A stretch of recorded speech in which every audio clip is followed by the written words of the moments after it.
Hello दोस्तों, मैं सुबह कुमार। दोस्तों, 65th बीपीएससी और 66 दोनों के लिए ये वीडियो इम्पोर्टेंट है जो बिहार का एग्ज़ाम देने जा रहे हैं या मेंस देने जा रहे हैं। क्योंकि दोस्तों जो 65th का जो मेंस का जो क्वेश्चंस है जो जब छप गया होगा तो उस समय 17वीं लोकसभा का चुनाव है जो संपन्न हो गया था। तो उससे जो 64th में क्वेश्चंस नहीं पूछा गया था, क्या है कि पहले एग्ज़ाम ऑलरेडी हो चुका था। तो आप है जो ज़रूर है जो इसको देखिए और बहुत इम्पोर्टेंट है।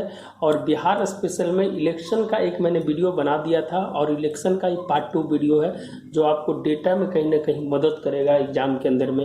और जो 66 दे रहे हैं उनके लिए प्रीलिम्स में भी है जो कहीं ना कहीं है जो आपके लिए उपयोगी साबित होगा। क्या कि मेंस आपको लिखना है तो आपको दोनों काम एक साथ हो जाएगा और आगे आने वाला समय भी इससे क्वेश्चन पूछेगा। एक टेस्ट है जो कंडक्ट कराया जा रहा है दोस्तों। अगर आप जुड़ना चाहते हैं तो आप है जो दिए हुए टेलीग्राम नंबर पर कांटेक्ट कर सकते हैं। अगर वीडियो अच्छा लगता है तो आप है जो लाइक और सब्सक्राइब जरूर करें। चलिए दोस्तों, जो बिहार स्पेशल में हम आज इलेक्शन पार्ट 2 की बात करेंगे। पार्ट 1 में मैंने है जो इलेक्शंस के बारे में जो पूरा बता दिया था कि कैसे इलेक्शंस कमीशन है जो पारदर्शिता, स्वच्छता और गोपनीयता पे वर्क करती है, उसके नियामक, उसके निर्देशक, उसकी स्थिति में क्या चीज़ है जो चुनाव आयोग का कारण है, वो कैसे है जो कंडक्ट करवाती है, उसके जो फर्स्ट वीडियो में मैंने है जो बताया। आज मैं बिहार पार्ट 2 में है जो इसका जो जानते हैं कि कोई मतदाता छूटे ना, इसका है जो स्लोगन है जो आपको पिछले बार भी दिया गया था, वही स्लोगन इस बार है। और बिहार के लिए है जो 1950 है जो टोल फ्री नंबर बनाए गए हैं। ये सब चीज़ है जो ध्यान रखिएगा। टोल फ्री नंबर है जो 1950 है जो बनाया गया है। कुछ फैक्ट्स के साथ है जो हम है जो डेटा को आपको बताने की कोशिश करेंगे और किन किन मुद्दों पर बात करेंगे उसके लिए भी है जो बात करेंगे। पहला, चुनाव आयोग की जो परीक्षा है कोरोना काल में सबसे बड़ा है जो आपका इलेक्शन है जो बिहार में इलेक्शन होने जा रहा है। 70 ऐसे देश है जहां पर है जो इलेक्शंस कराने से मना कर दिया था कोरोना काल में। तो भारत ऐसे पहला देश है जहां पर है जो ये इतने बड़े लोकतंत्र में है जो भारत में है जो चुनाव है जो कराया जा रहा है। तो चुनाव आयोग की भी परीक्षा, कोरोना काल में चुनाव आयोग की परीक्षा ऐसे है जो वर्ड का यूज करना है।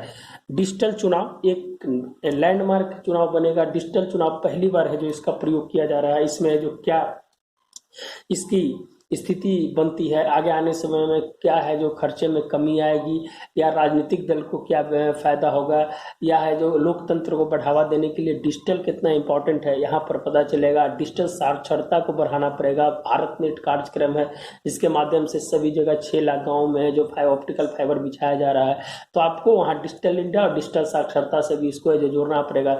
अगर जो मतदाता है या राजनीतिक दल है तो जानते हैं कि राजनीतिक दल में आने के लिए कोई भी क्वालिफिकेशन की जरूरत नहीं होती है, लेकिन वर्तमान समय में डिजिटल की बढ़ती जो उपयोगिता है कहीं ना कहीं है जो अब लोकतंत्र में इस महापर्व में भी है जो आप उसको भी जरूरत है। तो डिजिटल के लिए जो इम्पोर्टेंस है उसका है जो चुनाव, इस इम्पोर्टेंस से देखा जा रहा है कि हमें मतदाता को भी डिजिटल साक्षर करना है और जो राजनीतिक दल है उनको भी साक्षर करना है और जो निर्दलीय चुनाव लड़ते हैं उनको भी है जो डिजिटल रूप से है जो हमको बताना है। तो एक नया तरह का चुनाव है, लैंडमार्क चुनाव इसको बोला जा सकता है। दोस्तों, राजनीतिक दल की भूमिका आप जानते हैं कि इस बार है जो प्रचार करने की अलग है, जिसको वर्चुअल रैली के रूप में बोला जाता है। इसमें इस प्रकार से है जो डिजिटल है जो वर्चुअल रैली कर रहे हैं, कम लोगों की संख्या में हो रहा है। नामांकन में भी है जो कम संख्या में जा रहे हैं। तो इससे है जो नया तरह का है जो एक चुनाव है जो देखने के लिए मिल रहा है। तो ये सब राजनीतिक दल की भूमिका कैसे है जो आचार संहिता पे कंट्रोल करते हैं, जो गाइडलाइंस जारी किया जाता है उसके अनुसार पे राजनीतिक दल इसका क्या रिएक्ट करते हैं, छोटे दलों की क्या भूमिका होती है, बड़े दलों की क्या भूमिका होती है, ये सब चीज़ें जो इसमें देखना है। सोशल मीडिया की भी बहुत भूमिका हो जाए। जानते हैं दोस्तों कि सोशल मीडिया बहुत इंपॉर्टेंट रोल प्ले करता है आज के समय में। सोशल मीडिया में आप जानते हैं पहले जो प्री पोल बता देता है, फिर एग्जिट पोल बताता है, फिर ओपिनियन पोल बताता है, फिर पोस्ट पोल बताता है। तो सोशल मीडिया की बहुत बड़ी भूमिका है जो है जो कहीं ना कहीं जो चुनाव को ये प्रभावित करती है। अगर किसी के पक्ष में बोला जाता है तो प्रभावित जरूर करती है। तो ये सोशल मीडिया की भूमिका इस पे भी है जो चुनाव आयोग की बहुत बड़ी नज़र है। International mobile and communication for India के द्वारा है इस पे जो चुनाव आयोग के साथ टाई अप किया गया है, उस पर जो नजर रखा जा रहा है। चुनाव प्रतिशत की भूमिका, कोरोना काल में क्या चुनाव कराने के लिए है जो क्या इस बार है जो चुनाव प्रतिशत में बढ़ोतरी होगी कि नहीं होगी, इसके लिए चुनाव आयोग भी है जो कहीं ना कहीं है जो कमर कसी हुई है कि हमें है जो किसी न किसी प्रकार से लोकतंत्र में कम से कम ज़्यादा से ज़्यादा है जो मतदान का प्रयोग किया जा सके। तो इसीलिए है जो चुनाव प्रतिशत की भूमिका भी बहुत इंपॉर्टेंट होगी। आप जानते हैं दोस्तों कि जो वोटर्स होते हैं, एक फ्लोटिंग वोटर्स होते हैं, एक जो फर्स्ट वोटर उसको मैदान वोटर्स बोला जाता है। तो बिहार में इस प्रकार की क्या भूमिका होती है वो भी है जो देखने लायक होगा। मैं उसकी चर्चा आगे करूंगा, मैदान वोटर्स और फ्लोटिंग वोटर्स की चर्चा मैं आगे करूंगा। तो सबसे पहले दोस्तों की चुनाव से पहले एक निर्वाचन आयोग Chandragupta institute of management Patna में एक सर्वे किया था। उस सर्वे में जो 5 पॉइंट्स जो है जो दिया गया था कि 5 पॉइंट्स पे है जो वो अपना किया था, knowledge, attitude, behaviour, believe and practices. ये है जो इसको अभी इसका डेटा है जो सार्वजनिक नहीं किया गया है, लेकिन जब चुनाव हो जाएगा तो इसका डेटा आएगा। जागरूकता के लिए है जो किया गया था और करीब करीब है जो 25 या 26 विधानसभा क्षेत्र को है जो चुना गया था कि लोगों को क्या माने इससे चुनाव कराने में जो कोरोना काल में है उसके बारे में क्या सोचते हैं, वो चुनाव में हिस्सा लेने के लिए जाएंगे कि नहीं जाएंगे। इस तरह से एक नई तरह की है जो सोच है जो निर्वाचन आयोग और CIMP जो चंद्रगुप्त इंस्टीट्यूट ऑफ मैनेजमेंट है उसके द्वारा है जो सर्वे कराया गया था, जिसमें knowledge, attitude, behaviour, believe and practices की है जो बात की गई थी। 5 पॉइंट पे है जो जागरूकता बढ़ाने के लिए इसमें है जो बहुत सारे विधानसभा क्षेत्र को, कुछ जिलों को लिया गया था, उसमें बूथ को जोड़ा गया था। सबसे ज़्यादा बूथ है वहाँ गया था, सबसे कम बूथों की संख्या है वहाँ पर गया था। मतदाताओं की संख्या मैंने हर एक एंगल से है जो एक नई है जो एक स्टैटिकल बिहेवियर है जो चुनाव आयोग है जो जानना चाहता था कि क्या है जो इस बार है जो बिहार के लोगों को कोरोना काल में चुनाव कराने में क्या है जो अहमियत है, क्या सोचते हैं, इसके बारे में है जो इसे एक सर्वे किया गया था। ये एक डेटा है दोस्तों कि आपको इम्पोर्टेंट होगा जब मेंस में लिखिएगा तो एक नया रूप में आप देखिएगा इसको, तो एक है जो जरूर है जो इसको लिखिएगा। फिर डिजिटल स्वरूप में है दोस्तों कि पिछले जो लोकसभा में जो डिजिटल की बात की गया था कि 68% लोग है जो इंटरनेट को नहीं जानते थे, माने इंटरनेट के द्वारा है जो उनका किसी तरह का वास्ता नहीं था। अब 1.5 वर्ष हो गया, अभी लोकसभा का जो चुनाव हुआ था उसके 1.5 वर्ष के बाद 14% की वृद्धि हुई है, अब 54% हो गया। पहले जैसे 68% नहीं जानते थे तो 32% जानते थे, अब 14% की वृद्धि हो गया तो 54 से 56%, इसको 56% भी लिख सकते हैं। जो डेटा आया है उस डेटा के अनुसार है जो हम बता रहे हैं, जो इस बार है जो सर्वे की है डेटा, उस डेटा के अनुसार है जो हम बता रहे हैं। दूसरा चीज कि इसमें बताया गया था कि पिछले साल प्रतिदिन इंटरनेट देखने वालों को प्रतिशत कितना था, बिहार में 24.5% है। ये भी है जो 33% है जो हो गया है। यह है जो प्रतिदिन इंटरनेट देखने वालों का है जो, और उसमें साप्ताहिक होता है तो डेटा है जो और ज़्यादा कॉम्प्लिकेटेड हो जाता है, इसीलिए मैं यह जो साप्ताहिक डेटा के बारे में जो है उसके बारे में ही जो मैं डेटा लिया हूँ। पिछले साल प्रतिदिन इंटरनेट देखने वाला 24.5% और वर्तमान है जो 33%। आप जानते हैं दोस्तों कि कोरोना काल की स्थिति के बाद जो इंटरनेट का एक नया स्वरूप देखने के लिए मिला है, और जानते हैं कि 21वीं सदी जो है ये टेक्नोलॉजी का युग है दोस्तों, ये टेक्नोलॉजी का युग है। इसमें ट्रांसपेरेंसी, एक्यूरेसी और सबसे इम्पोर्टेंट रोल होता है। आप जानते हैं कि गुड गवर्नेंस के लिए है जो ये सब चीज़ बहुत जरूरी है। People to people, people to governments है जो डिजिटली रूप से कनेक्टिविटी होना चाहिए, इसीलिए निर्वाचन आयोग भी है जो इस बार है जो डिजिटली स्वरूप में है जो देखने के लिए है जो अपने आप को है जो प्रोड्यूस किया है।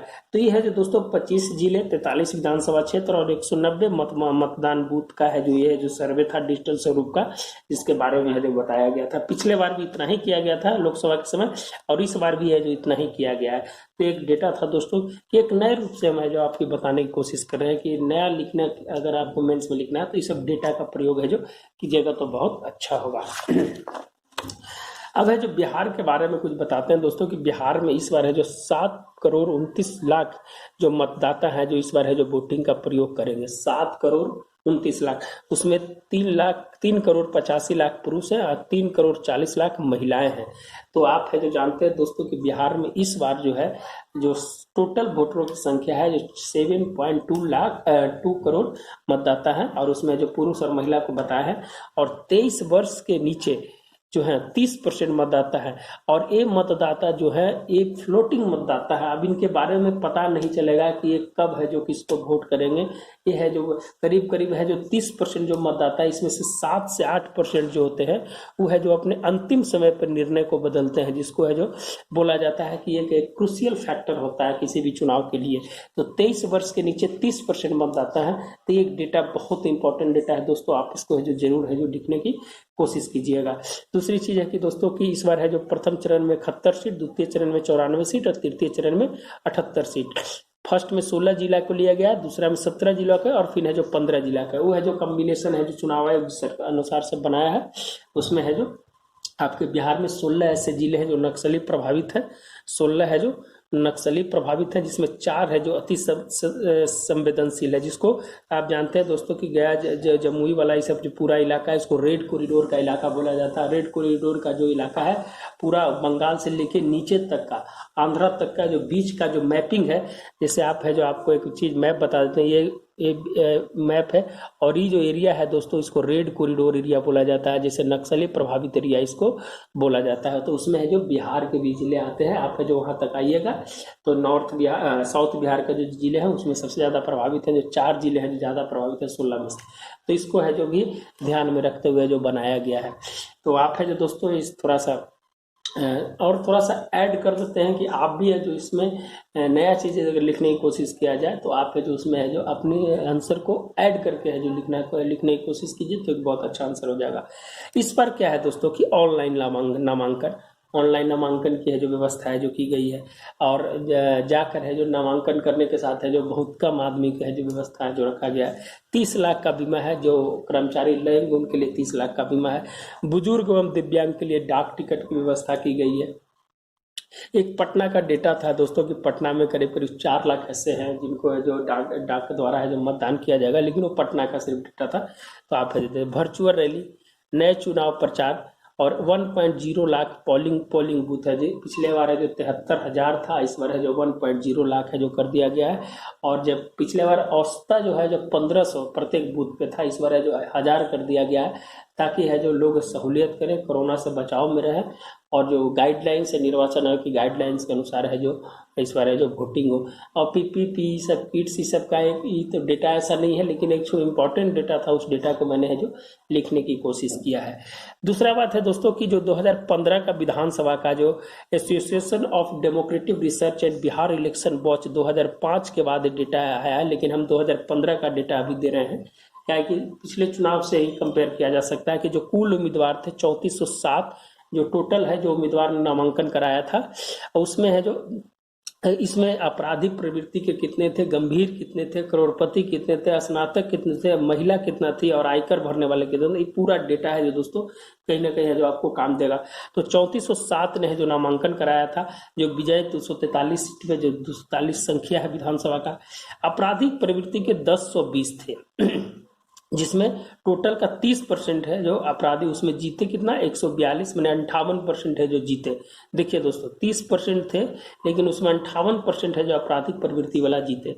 गंभीर प्रकृति के थे 782 23%, और उसमें 98 है जो जीते, जिसमें 40% है जो उसमें है से जीते। करोड़पति थे 836, टोटल का 25%, और जीते 162 मैंने 67%। स्नातक उत्तीर्ण कितने थे 1413, 41% टोटल का, और 138 है जो उसमें से जीते। कुल महिला कितना थी 272, 8%, जीती 28 मैंने 12%। और आयकर से भरने वाले, आयकर है जो भरने वाले वो 1272, 37% टोटल का, और 196 है जो जीते। अभी फर्स्ट चरण की अगर बात किया जाए दोस्तों तो 1033 लोगों ने नामांकन कराया है, 1016 लोगों ने नामांकन कराया, उसमें 133 है जो महिला हैं। और इसमें जानते हैं कि जो प्लूरल्स पार्टी की पुष्पम प्रिया चौधरी हैं, फिर अब जो बांकीपुर से चुनाव लड़ रही हैं, इन्हें जो जहानाबाद से अगर बात किया जाए तो इंदू करके है, इंदू कश्यप करके हैं जो लड़ रहे हैं चुनाव। फिर बहुत सारे ऐसे महिला हैं जो है इस बारे में जो चुनाव लड़ रही है। 133 उम्मीदवार टोटल 1016 में जो फर्स्ट चरण की जो बात की जा रही है उसमें 133 महिला हैं। जब पूरा रिकॉर्ड्स आ जाएगा तो हम आपके सामने है जो जरूर रखेंगे। तो इसके द्वारा जारी किया जाता है दोस्तों association of democratic research plus Bihar election watch के द्वारा है जो डेटा है जो आपके पास है जो मैं रखने की कोशिश किया हूँ। इसमें एक डेटा और है दोस्तों कि जो आपराधिक प्रवृत्ति की अगर है तो उसमें है जो फर्स्ट नंबर पर है जो यूपी आता है जिसमें 1000 कुछ केस है, सेकंड पे बिहार है जो 545 है, और थर्ड पे है जो आपका पश्चिम बंगाल है। तो ये टोटल 4500 कुछ ऐसे है जो केसेस अभी चल रहे हैं, जिसमें है जो फर्स्ट पे यूपी, सेकंड पे बिहार और थर्ड पे पश्चिम बंगाल है। तो यह है जो इसका डेटा भी है जो आप है जो अपने कॉपी में है जो लिख लीजिएगा। जो अभी हाल फिलहाल में है जो एक आया है कि इसके जल्दी निस्तारण किया जाए, जो इस प्रकार है जो आचार संहिता लगने से पहले जो उसको है जो पूरा। और जानते हैं दोस्तों कि आचार संहिता की जब हम बात करते हैं, सबसे पहले जो आचार संहिता है 1960 के दशक के केरल विधानसभा में है जो सबसे पहले लगाया, इसको लाया गया था। फिर है जो 1967 में इसको लोकसभा में है जो इसको फिर ने जो इसको सब राजनीतिक दल के माध्यम है जो इसको स्वीकार किया। उसके बाद है जो वहाँ से है जो लागू कर दिया गया। ये राजनीतिक की आचरण, राजनीतिक दल के आचरण के बारे में बात करता है, किस तरह से वो राजनीतिक दल है जो अपने आप को चुनाव में है जो अपनी एक संयम बरतते हैं, सरकारी गाड़ी का प्रयोग नहीं करते हैं, धर्म राजनीतिक संप्रदाय का प्रयोग नहीं करते हैं, ताकि है जो राजनीतिक को एक शुद्धतम रूप बनाया जाए। और 2001 में है जो सुप्रीम कोर्ट का एक जजमेंट आया था दोस्तों, उस जजमेंट में जो बता दिया गया था कि जिस दिन से इलेक्शंस की डेट घोषणा हो जाएगी उसी दिन से आचार संहिता को लागू कर दिया जाएगा। तो चुनाव आयोग ने इसे माइक्रो ऑब्जर्वर की मदद से रोक लगाने में जो सफल रहा है, जहां छोटी मोटी घटनाएं है उसको है जो रोक लगाने में सफल रहा है। 27 नेता को प्रतिबंधित किया गया है। अभी जो 2020 का चुनाव हो जा रहा है इसमें है जो इलेक्शन कमीशन ने 27 नेता को बिहार कैसे थे जिनके ऊपर आपराधिक प्रवृत्ति का था। और द रिप्रेजेंटेशन ऑफ पब्लिक जो एक्ट है, आरपीए है, जन प्रतिनिधि अधिनियम 1951 धारा 8 के तहत अगर 5 साल की सजा किसी को हो जाती है तो वो है जो उसके लिए चुनाव है जो नहीं लड़ सकता है। जैसे आप है जो एक्स में लालू प्रसाद यादव को देख सकते हैं, उनकी 5 साल से ऊपर की सजा है। अगर जो कन्विक्टेड हो जाते हैं तो वो है जो चुनाव नहीं लड़ सकते हैं। अगर उनके ऊपर केस चल रहा है लेकिन है जो अभी तक है जो कन्विक्टेड नहीं हुए हैं तो है जो चुनाव लड़ सकते हैं। जैसे अभी अनंत सिंह आप देख सकते हैं कि है जो इलेक्शन अभी है जो उन्होंने करवाया है। तो है जो इस तरह की है जो 1991 की धारा 8 के तहत है जो आप इसको देख सकते हैं। राजनीतिक दल की सहभागिता जरूरी है, कॉपरेशन जरूरी है दोनों को। प्रलोभन जाति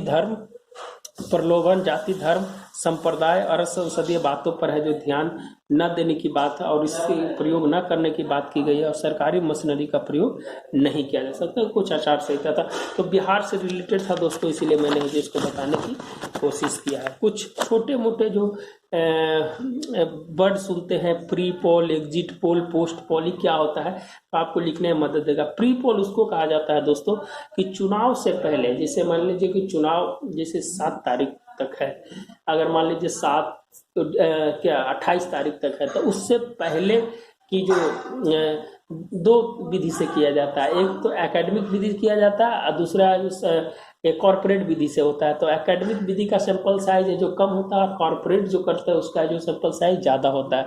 तो जो प्री पोल होता है वो चुनाव से पहले होता है, जिस समय चुनाव होता है उससे पहले है जो प्री पोल है जो किया जाता है। एग्जिट पोल उसको कहते हैं कि जिस दिन चुनाव होता है, आप एग्जाम नहीं, आप है जो चुनाव देके बाहर निकल रहे हैं और उसमें है जो मीडिया वाले होते हैं या जो इसको काम करते हैं तो वो है जो जाकर है जो आपसे पूछते हैं कि भाई आपने वोटिंग किसको दिया, उस अनुसार से एक सैंपल साइज बनाते हैं और उस सैंपल साइज से है जो एग्जिट पोल निकलता है। तो कभी गलत भी होता है, कभी सही भी होता है।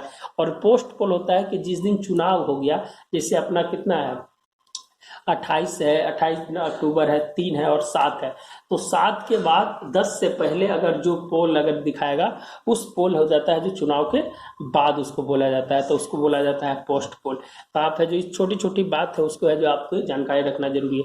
जमानत राशि आप जानते हैं दोस्तों की जमानत राशि 1991 में 500 रुपया था जनरल के लिए और SC/ST के लिए 250 रुपया था। 2019 में इसे 10,000 रुपया और इसके 5,000 रुपये विधानसभा के लिए और लोकसभा के लिए 25,000 और 12,500। तो एक जमानत राशि है कि अगर आप वैध मत का अगर जितना है उसका 1/6 अगर नहीं लाते हैं तो आपकी जमानत है जो जब्त हो जाती है और आपकी जो जमानती राशि है आपको नहीं दिया जाएगा। तो ये कुछ ऐसी बातें थी जो मैंने बताने की कोशिश किया। और चुनाव प्रतिशत जो बढ़ाने जागरूकता के लिए आप जानते हैं कि पंकज त्रिपाठी जो है उनको है जो ब्रांड एम्बेसडर बनाया गया है और 6 जिलों के डीएम को आइकन बनाया गया है जो इनको है जो इस प्रकार है जो कैसे है जो इनको बढ़ाया जाए। जैसे पटना के कुमार रवि हो गए, फिर है जो जमुई के हैं, फिर मुजफ्फरपुर के हैं, तो 6 से है इनको आइकन इलेक्शन कमीशन के द्वारा आइकन बनाया गया है। और चुनाव आयोग की जो भूमिका है जो रेडियो के माध्यम से जागरूकता फैलाने के माध्यम से संगीत कला की और है जो पेपर के माध्यम से है जो कई तरह की भूमिका से चुनाव में प्रतिष्ठा बढ़ाने की जो बात है जो कर रहे हैं। तो कुछ ऐसी बातें थी दोस्तों जो है जो हम आपको बताएं। अगर आपको कुछ और डेटा होगा तो आप अपने डेटा को जरूर ऐड कर लीजिएगा ताकि ये जो आपको जो मदद मिलेगा। और दूसरी चीज़ है कि दोस्तों अगर वीडियो अच्छा लगता है तो जरूर है जो लाइक शेयर जरूर करें, और टेस्ट में अगर ज्वाइन करना है तो 9673258206 पे है जो आप कंसल्ट करें। धन्यवाद दोस्तों, मिलते हैं नए वीडियो के साथ। धन्यवाद दोस्तों।